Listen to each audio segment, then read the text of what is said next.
That's fantastic. All right, I think we'll go ahead and start. So thank you for joining, whether it's your first session of the day, your 6th, 10th.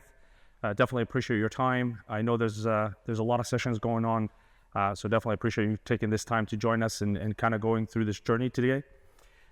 Today we want to talk about, obviously the context is authentication, as a lot of these sessions has been about, but we want to talk about something, whether it's upheaval or evolution. So we'll go through it and we'll share some of the findings that we've had and what we've learned from customers and from other things. My name is Sam Kaldi. I'm the co-founder and Chief Innovation Officer at Axiad. We do a lot of password authentication, multi-factor authentication, phishing-resistant authentication. We'll talk about that in more detail later.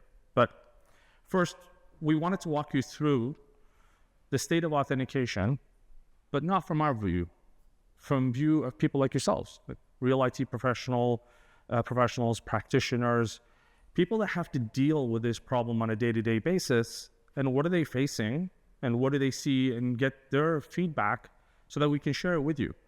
Honestly, some of it, I was quite surprised on some of the feedback. I thought, we were way further along in the authentication journey. So some of the responses were interesting.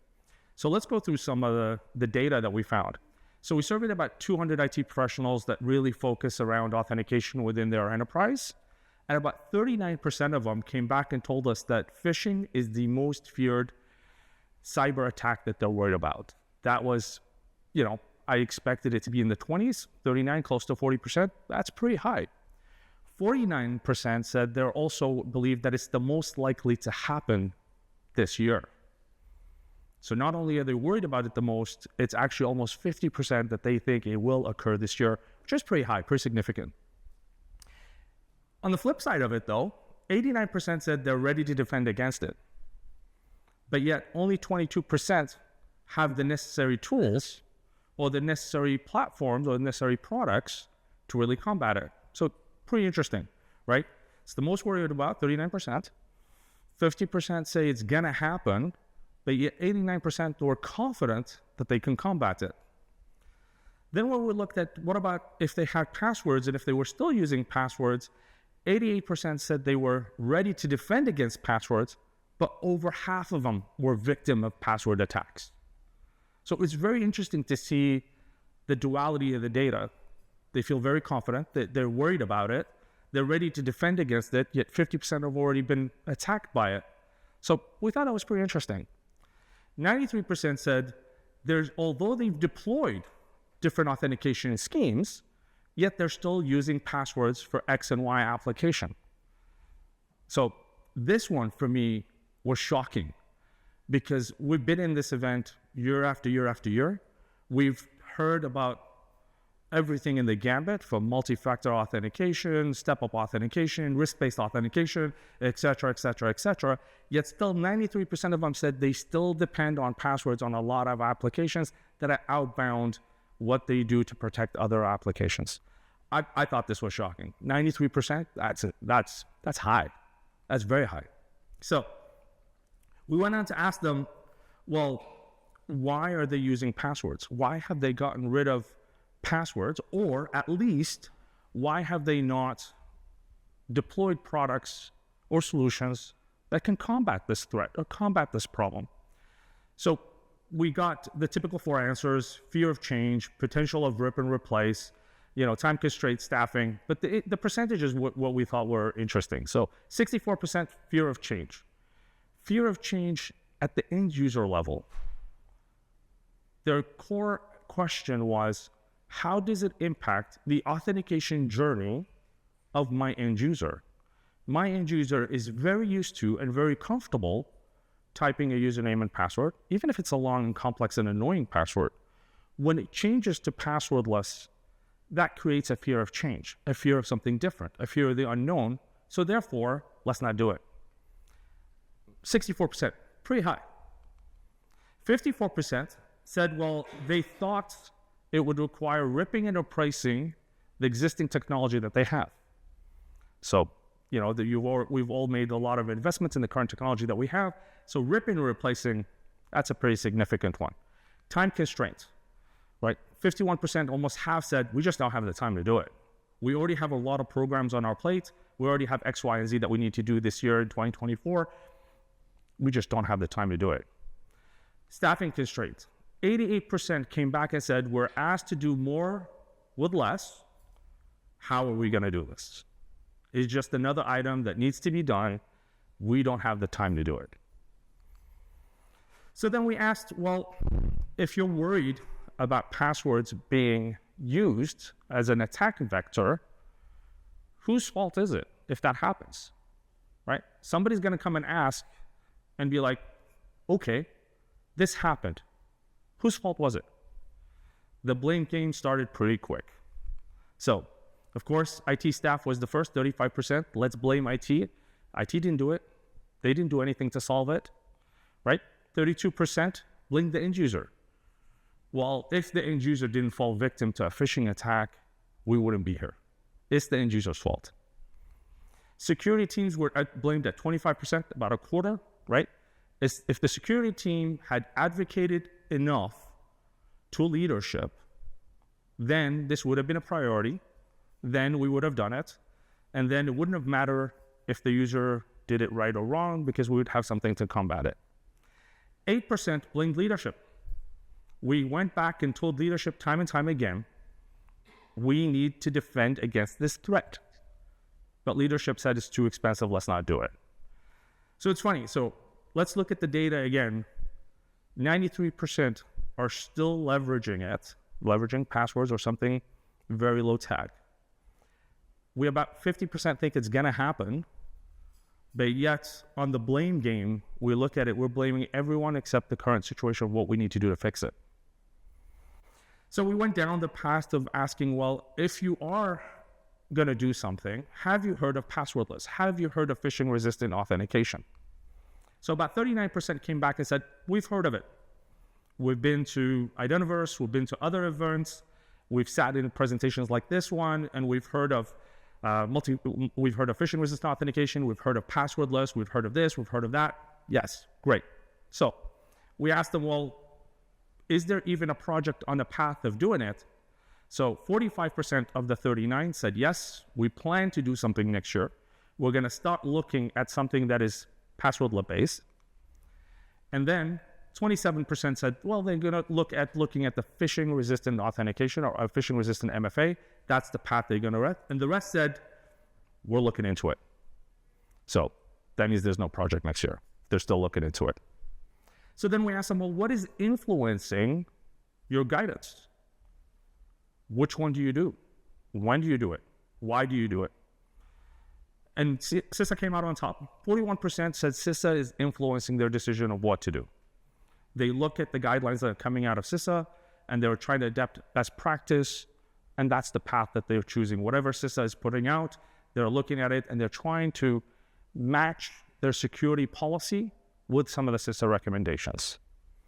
About 26% said NIST is really influencing what they do, right? They look at the NIST guidelines, what's coming out of 863, what is coming out of the rest of the guidelines, and they're shaping their policy around it, either because they have to or they need to, or that's what they're using, the 853 framework. That's the kind of the framework that they're using to adapt to what their security needs are. The OMB, so the OMB mandate that came out last year that said you must, if we look at it from a government perspective, for civilian agencies, that you must adapt phishing resistant authentication, not at the network layer, but at the application layer. About 13% said we're going to adapt the same kind of concept and go down all the way down to the application layer rather than just keeping it at the boundary, but let's go through. And 20% said, well, they're not following any of these. What they're doing is they're looking at their internal cybersecurity team to provide them with the guidance of what they need to do. So we thought that was pretty interesting data. But then if we combine that with what are the growing threats of today? So we already know passwords are bad. We already know we have authentication problems. That's nothing new. But the landscape of threat has grown at a pretty rapid pace. The biggest one is AI. If we look at what AI will do to the security industry, it is massive. The change is pretty daunting. Fake identities now, because we got to look at the hacker mindset. The hacker wants to do the least amount of work for the maximum result. The hacker is not going to go there and brute force a password at a large company. It doesn't make sense for them. Why? Because we've spent so much money on intrusion detection, on IDS, IPS, on all these technologies that would detect that immediately, right? So they want to do the least amount of work that gives them the maximum result at the quickest time possible. So if they're able to fake identities, to fake images, and now with AI that's so easy and so available and so fast, then being able to falsify biometrics at a pretty easy and pretty rapid pace, add on top of that, I can imitate anybody's voice that I want and make it say whatever I want. We look at solutions. There were some solutions that we're looking at, say this passphrase. With AI, we can break that in seconds now, and with no effort. That's scary. So let's add on top of that behavior. We were looking at solutions that can look at keyboard strokes, mouse movements, your kind of day-to-day behavior. Well, AI can learn that pretty fast and can mimic it pretty fast. You add on top of documentation, it can falsify documents pretty easily too, make it look like an original with small changes that's very hard to notice. And for me, the scariest one is being able to adapt to how you respond to emails and text messages to make it look exactly like you. The way you interact, the way you provide data, the way you respond to questions.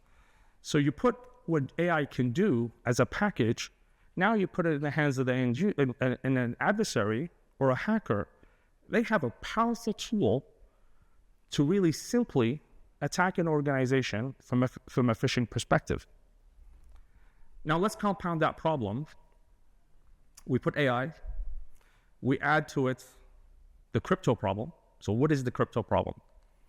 So the crypto problem is now that hackers have better techniques to combat a lot of the cryptography that we put out there, right? So before it would take them days and years, but now they can hack it in seconds because they have better tools. We add to it the risk of quantum computing. That is a game changer when we talk about security, because now I can open up a password in literally a fraction of a second if it's weak. If it's strong, it might take a few seconds. Falling behind, we have applications and we have platforms that are still stuck in some legacy kind of authentication method, have not adapted the new authentication schemes or the new authentication protocols. So that adds a new attack vector within the organization. And of course, on top of that, we have operational problems. As we saw from the IT professionals that we talked to, they don't have the time, they're short on resources, they're asked to do more with less. So then what happens? Let's do what we can and push off the rest of tomorrow. That what we push off, it just becomes additional threat vectors. Less compatibility. A lot of the platforms today, they're trying to build their own ecosystem, right? Not being interoperable, not leveraging open standards. And what happens when you do that, you don't leverage the community to ensure that you have something secure and something that's interoperable. So when we put these all together, all we're doing now, if we look at it, is we're just making the phishing problem bigger and bigger and bigger. And that's why we see today, phishing's on the rise. With all the technology that's been deployed, with all the security, with all the training, with all the awareness that we all do in all our organizations, phishing is exploding. How do we know that? 39%. That's a lot, right? If we look at it, it's the highest. Malware 22, MFA attacks 13, ransomware 25. Ransomware gets a lot of noise in the news cycle because it's big. When it happens, it's a big event, right?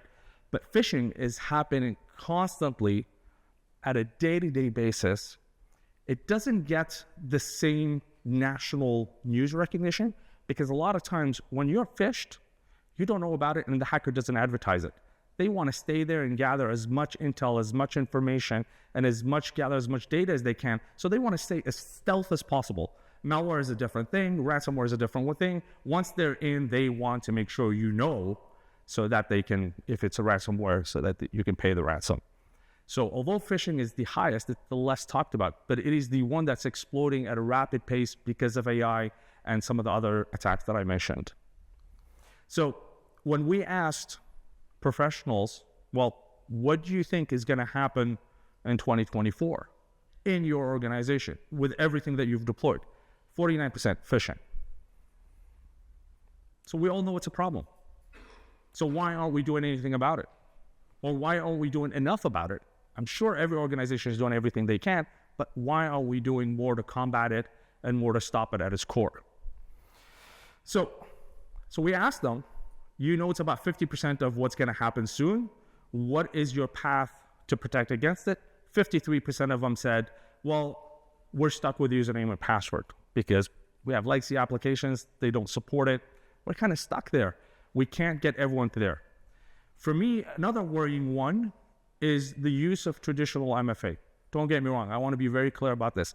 Traditional MFA is better than username. Anything is better than username and password. So that's a great step forward. But the fact that 68% think that's good enough, with the new threat vectors that we have, traditional MFA is just a small speed bump for a hacker. It's not even a door. It's just a little speed bump. Password technology, passwordless, about 45% said they're going that way, and 27% said phishing-resistant authentication. So if we look at it, the top two is really what we're concerned about. They think it's good enough. So what's our path forward? Ripping or replacing? Not the strategy that we can employ. Why? Because of the 4 reasons we talked about, right? We're asked to do more with less. Time constraint, project constraint, cash restraint, team restraints, et cetera, et cetera, et cetera. So not a great strategy to have because we know it's going to meet one of the 4 top obstacles, which means we're not going to move forward. So do we stay with good enough? Right? So what is good enough? Let's make our password rules more complex. Let's annoy the end user more, right? Instead of 16 characters, let's make it 24 characters. Instead of changing it every 90 days, let's make it every 30 days, right? Instead of this, instead of that, let's just make it more complex. But then all we're doing is we're impacting the user's authentication journey, and then the users will start to take shortcuts, and then we are back in the same place of getting phished again because people are sick and tired of the complexity. So what do we need to do? We need to look at how can we improve our overall security posture. So we need an overall defense strategy for our authentication scheme, and it has to comprise all around. So that's from the physical perspective, from physical access, from logical access, data application, right? Software, and most importantly, even human interactions. If we can't make it simple for the end users will find a way to break it, and end users will find a way to be phished. So what does that look like? Security is only good as the threat it maps to. Which threats are we trying to map? And how does it work? And how does it secure it? Does it really combat it? So let's look at some examples. So if we look at passwords is where all this started, right? We look at it and we said, okay, so let's make the user's life harder. Let's add more complexity, as I mentioned. So let's make it really hard, really long, change, et cetera, et cetera. All that did was 66% of people are still getting phished with all these complex rules, all these password rules. Because at the end of the day, if you're going to get phished, the length of your password will never matter. The user's clicking on something that's incorrect and they're providing it. So we can make it, instead of 24 characters, we can make it 256. We won't change a thing. 66%. So that clearly says it's not working. Let's look at the traditional MFA. Again, I want to be very clear. This is way better than just doing a password. So this is good. We moved from not a good state to something good. But the scary part is when we talk to these IT professionals, they're like, well, it's good enough. It's good enough. So let's look at good enough. At good enough, 80% of organizations, when CISA did a test to see how good is good enough, 80% were hacked. Why? Because of good enough. So people had deployed, for example, just basic push notification or using SMS or using something like that. So fish bombing, SIM swapping, some basic attack vectors made it really simple for people to be breached. So where are we going? right? And I think that's why a lot of us are here today in this event, right? To look at, well, where are we going? And I'm sure you guys have heard the story to death about FIDO2 and PKI and all that fun stuff. But really today, based on what we have, right? And based on the applications that we're trying to protect and the applications we're trying to serve, the combination of FIDO2 plus certificate-based authentication is the only way to really combat against all those threats at the same time across all applications. So the question is, why? So FIDO2, fantastic if the application supports it. Well, if it doesn't, what do we do? And that's where we see a lot of organizations where I'm going down the FIDO2 path and I'm going down the FIDO2 journey, and it's fantastic, but it's securing 50, 60, 70% of my applications. What do I do about these, right? What do I do in case of online, offline? What do I do in case of break glass? What do I do in case of I need to, a breach has happened and we need to shut off all internet access and make sure we can combat the threat internally? That's where the combination of both FIDO2 plus PKI deployed with the concept of crypto agility in there, that we can in real time be able to switch all this, makes it really compelling. And we need to do it beyond users. It's important to secure users and machines. Not only do we want to make sure that the user is authenticating securely to the network, we want to make sure the device is also authenticating to the network. Why is that important? Because not only do we want to combat the phishing that's coming from an online presence, but we want to also combat other threat vectors that are coming from the device itself, whether it's malware, whether it's other things. We want to make sure we have a comprehensive way to authenticate every device that authenticates the network, not just every individual, every person.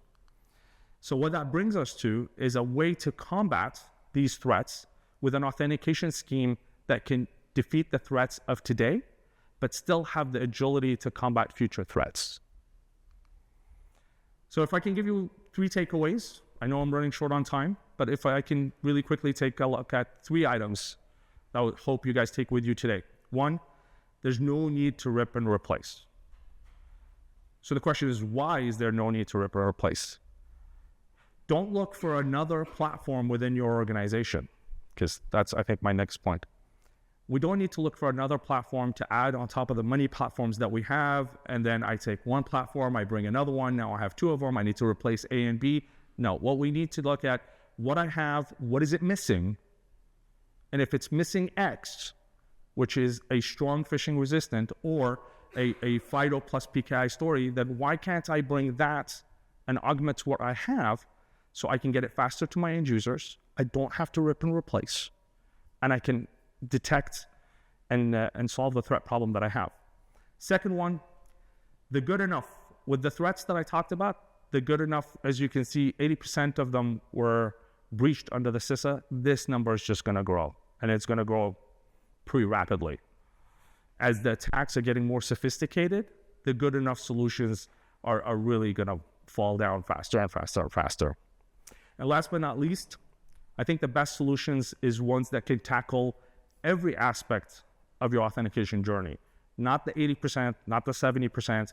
We need solutions, and we need authentication mechanisms so that every authentication within the organization is either passwordless or phishing resistant. It can't be 80%, 90% is good enough. We got to find a way to get to 100%, right? Because that is your attack vector. Whatever you leave out of your journey, out of your authentication journey, that's your attack vector right there. Just put a circle around it and say that's where attackers are going to go. They're not going to come on anything that you've locked and you've spent, because they want to find out what is your weakest point, and they're not going to attack you from your strongest point. So I hope this was helpful today. We shared the information, kind of what we learned from our journey with our partners, with our customers, with IT professionals. Would love for you guys to come to our visit our booth. Our booth is at 1200, so it's just down on the left-hand side when you go in. Love to carry the conversation and continue it and answer any questions you may have. Thanks, guys, for your time. Really appreciate it.